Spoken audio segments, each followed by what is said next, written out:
वर्तमान समय रे पिलामाननको पाठ पढाइबा पय पितामाता इंग्रजी मीडियम स्कूल को जाउथिबा देखा जाय थाय।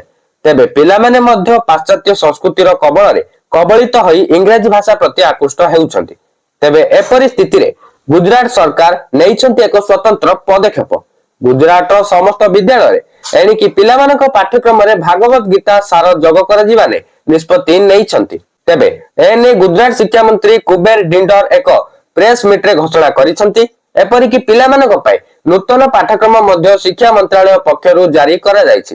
तेबे एहाकु राष्ट्रीय शिक्षा नीति 2020 आधार रे कार्यकारी करा जिबा नै शिक्षा मंत्री निर्देश दैछन्ति। तेबे मार्गशीर मासर शुक्ल पक्ष एकादशी मोक्षदा एकादशी भाबे बेस लोकप्रिय।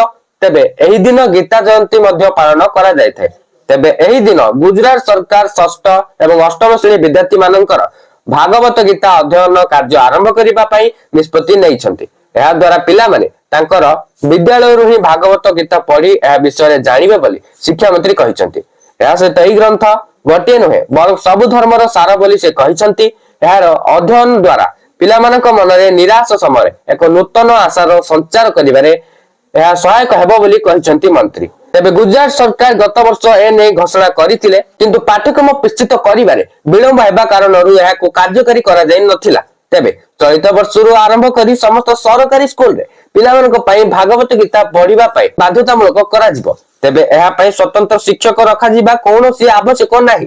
साधारण शिक्षक ही एहाकु पिलामानक पढ़ाइबे बोली कहिसंती शिक्षा मंत्री। तेबे वर्तमान पई एहा केवल सरकारी स्कूल रे कार्यकारी करा जायथिबा बेले आगामी दिन रे एहाकु बेसरकारी स्कूल रे मध्य एहाकु कार्यकारी करा जिबा नै सूचना मिलिछि।